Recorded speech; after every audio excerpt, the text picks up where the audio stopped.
Viviana Figueroa Gormaz. And I am one of the lucky ones. I stand here in front of you to share a little bit of my family story.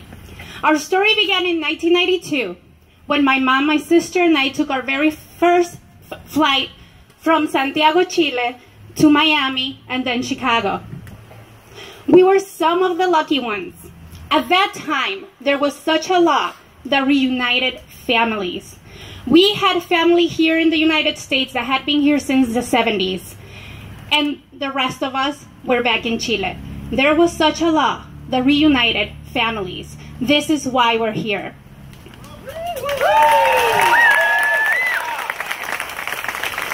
When we took that first flight out, my sister, my mom, and I, my dad stayed behind. That was a choice.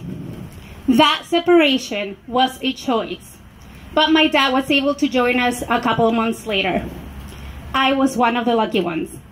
As a 12-year-old, my world had just been rocked. We didn't speak English. We only knew about the United States as the country where dreams came true, the land of opportunities, where our lives would be better and would get to see the Bulls win a championship. It was the early 90s after all. I was one of the lucky ones. At the time, I did not fully understand the magnitude of this event in our lives. After we settled in and the newness of being in the United States began to disappear, we found ourselves with limited resources. We found ourselves undocumented, but we were one of the lucky ones. We spent about 10 years going through the system of immigration, standing in long lines in wintertime and summertime by the old immigration building on Jackson Street downtown. My parents worked all kinds of odd jobs, just enough to make the rent, get food on the table, and provide my sister and I the best things that they could. Also pay for the paperwork, assistance, and hundreds of dollars that we had to pay per family member to complete the immigration process. As a teenager, these years I remember as being hard but happy. My family, the four of us, have always been together, and this is the key. I am one of the lucky ones. As I navigated high school in preparation for college, I have always had the support of my parents. As a Latina in the late 90s, trying to graduate high school, I had some odds against me. Racism and discrimination have always been a sad part of United States history. I remember a conversation with a school counselor that told me, "Oh, honey, girls like you tend to get married and have families." At the age of 17, I found myself undocumented, trying to apply for college that were too expensive and not being able to qualify for scholarships or financial aid. Remember those dreamers out there. Undocumented students do not qualify for any state or federal aid, but I was one of the lucky ones. My parents have taught me to be resourceful. My parents have taught me to work hard, so we did, like many citizens of this country. I managed to get 3 part-time jobs, mostly because I was young and employers didn't question me about papers at the time. I was one of the lucky ones. My story is a happy story. As a family, we've had ups and downs, we've struggled, we persevere, and to this day, we work hard just like most families in this country. But the most important thing is that we have each other for support. We are together. Families belong together.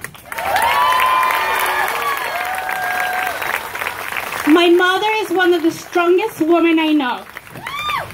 She's sitting right here. My father is one of the most hardworking men I know. And my sister, who's up there, is the best support a girl like me can have. They sacrificed everything so that my sister and I could have a better opportunity. Our life in Chile wasn't bad. We were not being persecuted. We were not in poverty. We were not in a war-torn, violent country.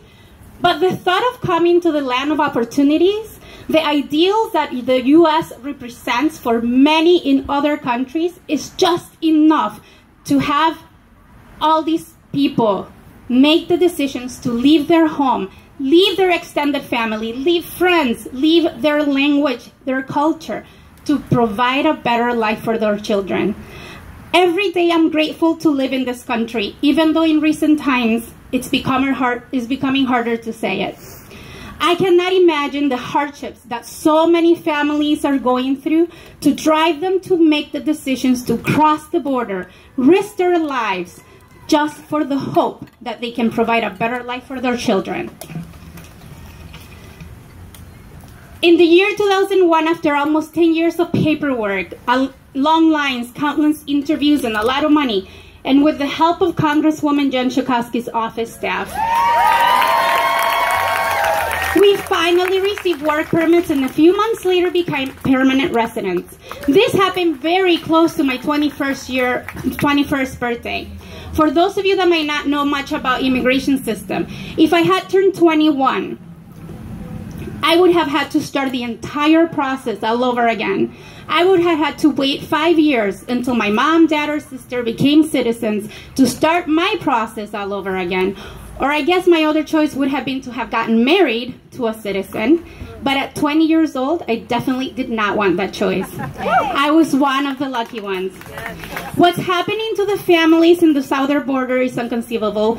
The impact that this separation have on children, I can't even imagine. In college, I decided to become an educator. I wanted to serve children that came to the U.S. without knowing any English, help them learn the language and culture, and empower them. I've been an educator for 14 years.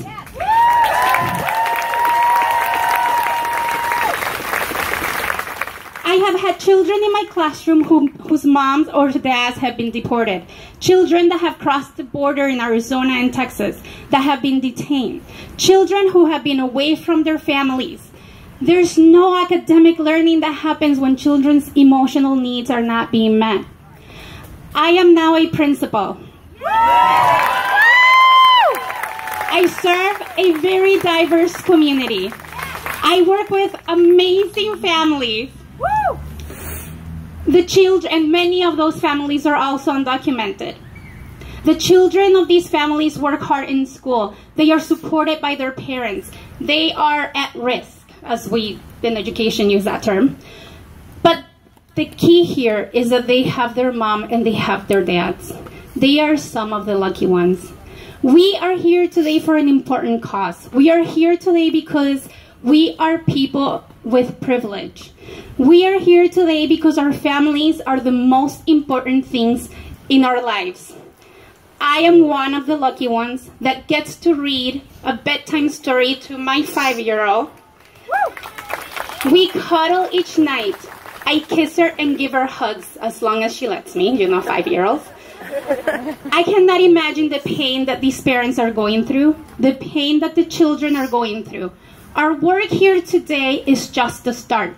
I share my story in hope of understanding, in hopes that you find compassion and the human side to this immigration issue. This immigration system is broken. These laws, like gun control, like healthcare, and many other things that are happening right now, we need to work together and make the change that we want to see in the world. That's a quote by Gandhi, by the way. The United States is a great country. We have and follow laws. There are systems in place to keep us safe, and there are supposed to be checks and balances. The United States is the land of opportunity because we are here. We have the opportunity to make our voices be heard, but this needs to continue. This rally is one step. I am asking you to go home today. Hug your children. Hug the members of your family. Hug your friends. Find your circle of influence. Talk to your neighbors, your relatives. Make sure that on local and national elections, we all go out and make our voices be heard. Let's work hard. Let's persevere. Let's fight for those that are voiceless. This is what the United States is about. I want to share this last quote by Jimmy Casas, an educator. We are blessed every day with the opportunity to help change the course of someone's life with our words, our actions, our beliefs, in their ability. By changing our perspectives, we can change lives. Let's help change perspectives. Let's change the fear to courage. Let's change hate to love. Let's change the perception that all illegal immigrants are criminals to the reality. We are human beings. Taking the children from their parents is the most inhumane thing that we are doing, and I am afraid to imagine what could be next. We are here today. We are the lucky ones. Thank you.